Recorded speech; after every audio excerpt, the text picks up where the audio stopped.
आप कहते हैं कि मैं काफ़ी पैदल चल लेता हूँ। आप कहते हैं मेरा तो काम ही चलने फिरने का है।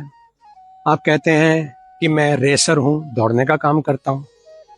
आप कहते हैं कि मैं तो एक्सरसाइज बहुत अच्छी करता हूँ और मैं कुश्ती में भी नाम कमाया है। ये सब चीज़ें सही हैं, लेकिन महत्वपूर्ण चीज़ ये है कि ये सब होते हुए भी हमारे घुटने क्यों जवाब दे जाते हैं, हमारे कूल्हे क्यों जवाब दे जाते हैं?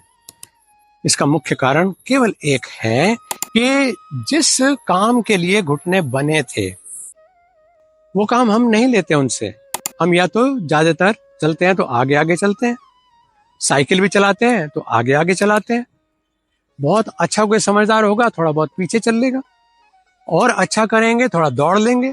लेकिन जिस प्रकार से हमारे ये पैर बनाए गए हैं, घुटने बनाए गए हैं, ये सर्कुलर मूवमेंट में काम करने वाले अंग हैं हमारे। कूल्हे का जोड़ है, घुटने का जोड़ है, कंधे का जोड़ है, ये सब सर्कुलर मूवमेंट में इस तरफ से भी और इस तरफ से भी काम करने वाले हैं।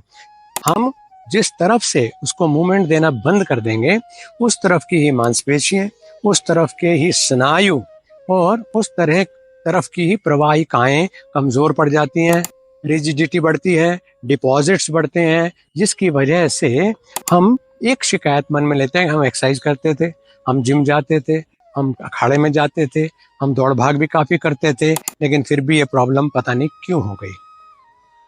प्रॉब्लम ना हो इसके लिए जरूरी है कि हम अपने शरीर से ये विभिन्न अंगों का काम लें। मैं आज आपको एक व्यक्तिगत अनुभव साझा करता हूँ। 2012 में उन दिनों सहारनपुर में कर्फ्यू लगा हुआ था, गुरुद्वारा रोड पर झगड़ा हो जाने की वजह से कुछ असामाजिक तत्वों के द्वारा। और जब जो कर्फ्यू लग गया तो मेरी गाय, गौ माता जो है, एक पानी के गड्ढे में गिर गई। और अच्छे वजूद की गाय थी, उसको निकालना बड़ा कठिन हो गया क्योंकि लोग ही नहीं आ पा रहे थे। ये खुशकिस्मती थी कि वो सिर के बल न गिर करके पीछे की तरफ से गिरी, जिससे वो निकल तो नहीं पा रही थी, लेकिन वो बहुत खतरे में आ गई थी। तो मुझे उसको उठा करके बाहर निकालना पड़ा। और जब उठा करके उसको हमने बाहर निकाला तो मेरा संतुलन उस समय, उसका बैलेंस बनाने के लिए ऐसा बिगड़ा कि मेरे कमर में बहुत ज्यादा चोट आ गई। ये बात बहुत कम लोगों को पता है, केवल मेरे अंतरंग साधकों को पता है कि मैं 2.5 महीना बेड रिडन रहा। और बेड रिडन भी ऐसा कि मैं मंजन, टॉयलेट, खाना कुछ नहीं कर सकता था, सब कुछ लेटे लेटे ही करना पड़ रहा था। उस समय मेरे अभ्यास ने, मेरे चिंतन ने, मेरी साधना की गहराई ने संयुक्त गति का विकास किया, जो आज हमने भारत योग में सबके लिए उपलब्ध करा दी है। संयुक्त गति कि अगर स्पाइन में कोई भी चोट है तो आप संयुक्त गति के माध्यम से उससे बाहर निकल सकते हैं और स्पाइन को फिर से वैसा ही फ्लेक्सिबल और स्ट्रॉन्ग बना सकते हैं। संयुक्त गति का विकास किया। और उस समय मेरे जितने हितैषी चिकित्सक लोग थे, उन्होंने बताया कि गाय को भारी इतना उठाने की वजह से, असंतुलन की वजह से आपके घुटने में कमी आ गई है और आपको सर्जरी करानी पड़ेगी। उन्होंने मेरे प्रेम में सर्जरी का इंतजाम भी कर दिया और मुझे ये कहा कि बस कोई दिक्कत नहीं, ये तो आधा घंटे का सर्जरी है, कैमरा अंदर जाएगा, वहां से सर्जरी हो जाएगी, सब ठीक हो जाएगा, जो कुछ भी वो समझा सकते थे। लेकिन मैंने उनसे कहा कि ये काम तो मैं कभी भी कर सकता हूँ ना। कि हाँ जी। मैंने कहा ठीक है, तो मुझे मेरे हाल पे छोड़ दो। और उसका परिणाम ये है कि जो व्यक्ति 2.5 महीने बिस्तर से उठ नहीं सकता था, वो व्यक्ति आज दौड़ता भी है, भागता भी है। आप में से बहुत सारे योग साधक उसको रोल मॉडल भी मानते हैं। ये मेरा कमाल नहीं, बल्कि हमारे ऋषियों के द्वारा जो योग की लाठी हमारे हाथ में दी गई है, वो हर अंधियार को छांटने की ताकत रखता है। उसको ध्यान में रखते हुए ही आज जितनी समस्याएं घुटनों से संबंधित, जोड़ों से संबंधित आ रही हैं, तो मुझे लगा कि आपके साथ ये बहुत सहज सी क्रियाएं आपको साझा करूं। आप कितने किलोमीटर दौड़ते हैं, कितने किलोमीटर चलते हैं, ये महत्वपूर्ण नहीं है। महत्वपूर्ण ये है कि आप क्या क्या मूवमेंट करते हैं। उतने ही समय में आप इन क्रियाओं को अगर अपने अभ्यास में शामिल कर लेते हैं तो आपके परफेक्ट एक्सरसाइज, क्योंकि जोड़ का मामला नहीं है, उस जोड़ को ताकत देने के लिए लिगामेंट्स भी हैं, वो जोड़ को ताकत देने के लिए मसल्स भी हैं। और मसल्स भी एक मसल नहीं है, हमारी जंघा में ही कई सारे मसल्स हैं, हमारी पिंडलियों में कई सारे मसल्स हैं।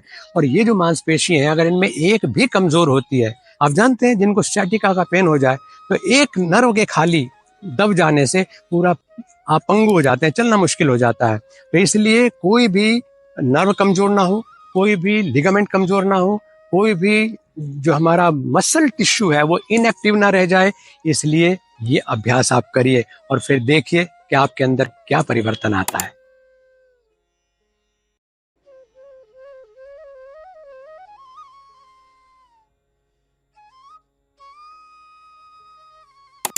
प्रैक्टिस के लिए, मतलब स्टेमिना के लिए, स्ट्रेंथ के लिए, और सबसे बड़ी चीज है कि हमारे कूल्हों से नीचे का जितना हिस्सा है, मतलब उनको पूरी तरह से स्वस्थ रखने के लिए जरूरी है कि जैसे मतलब 100 कदम चले, 100 कदम दौड़े, 100 कदम चले, 100 कदम दौड़े। मैंने जैसे ये दौड़ने का काम किया, ये नहीं कि मैं स्लो हो जाऊं, मैं उसी कंटिन्यूएशन में फिर चलता हुआ तेजी के साथ, मतलब ब्रिस्क वॉक करना है, ये काम करना।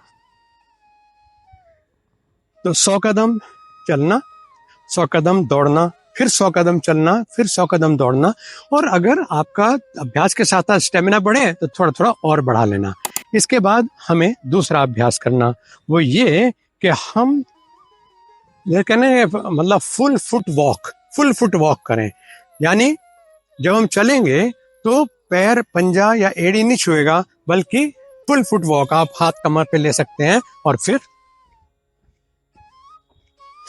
पूरा पैर जमीन के अंदर, जमीन पे छूना चाहिए, मतलब एड़ी से लेकर पंजे तक पूरा पैर जमीन पे आए, ये वाला फुटबॉल वॉक करना है, यानी फुल फुट वॉक में इसको बोल रहा हूं। ऐसे 100 कदम ये हम चलेंगे।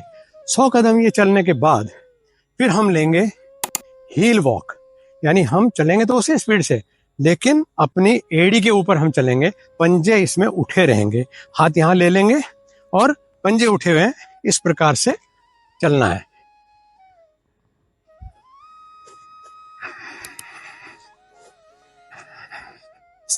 एड़ी के ऊपर चलना है खाली, तेज चलेंगे, ऊपर का हिस्सा हिलता रहे तो भी कोई बात नहीं। इस प्रकार से एड़ी के ऊपर ये 100 कदम हमें एड़ी के ऊपर चलना है। फिर इसी तरह 100 कदम सिर्फ पंजों के ऊपर चलना है, जिससे हमारा जो मैंने बताया उतने लाभ के अलावा हमारा जो उत्सर्जन है, यानी मल मूत्र का विसर्जन, वो भी सही होगा। इसमें हम अपने हाथों को ऊपर कर सकते हैं और ऐसे लंबे होकर के सिर्फ पंजों के ऊपर चलना है, सिर्फ पंजों के ऊपर चलना है, ये हमें देखना है। 100 कदम सिर्फ पंजों के ऊपर चलना, इस प्रकार से। जब ये 100 कदम पूरे हो जाए तो फिर हमको लेना है स्ट्रेडल रेस, यानी खड़े खड़े दौड़ने का अभ्यास। इसमें हम हाथ राइट एंगल पर ऐसे मोड़ लेते हैं और एक जगह खड़े खड़े भी हम इसको कर सकते हैं, 50 कदम, 100 कदम, जितना कर सकें, ऐसा कि हमारे जो घुटने हैं वो यहाँ ऊपर हथेली को छुएं, ऐसे। यानी ये घोड़े वाली दौड़ कहलाती है। जो गधे की दौड़ है उसमें तो पैर आप पीछे मारते हैं ऐसे, इसमें ऐसा नहीं, इसमें ऊंचा,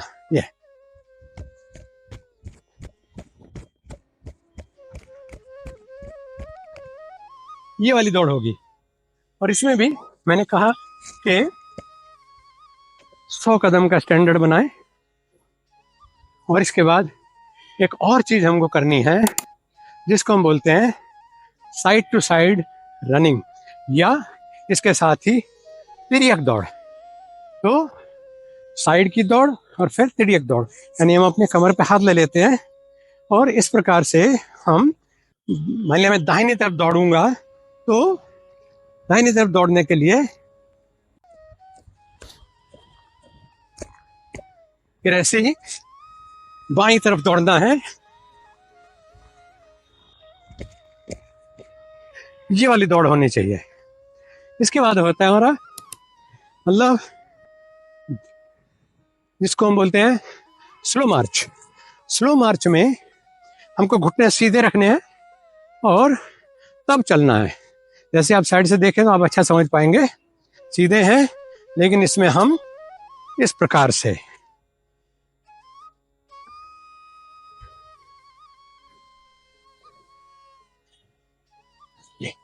यानी पूरा सीधा चलना है, लेकिन घुटना फोल्ड नहीं होगा।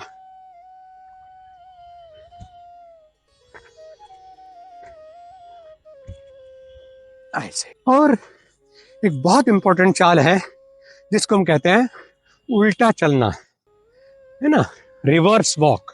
रिवर्स वॉक भी बहुत ज्यादा जरूरी है। इसमें हम सीधे खड़े हैं, लेकिन बजाय आगे चलने के हम पीछे की तरफ चलेंगे, पीछे की तरफ चलेंगे इस तरह से। और हम पीछे की तरफ दौड़ भी सकते हैं, यानी इस प्रकार से पीछे की तरफ दौड़ना, उल्टे दौड़ना, ये काम होना है। और इन क्रियाओं को बिना थके करना है। 100 कदम चलना, 100 कदम दौड़ना। इसको जब एनर्जी बढ़ जाए तो उसको संख्या बढ़ा सकते हैं। इसी प्रकार से 100 कदम पीछे की तरफ दौड़ना। इसके बाद हम स्टैंडर्ड बढ़ा लेते हैं, 100 कदम स्ट्रेडल रेस लेना। इसके बाद हम और स्तर बढ़ाते हैं, जिसमें हम 50 कदम बना लिए कि 50 कदम बाएं तरफ को दौड़ना, 50 कदम दाहिनी तरफ को दौड़ना।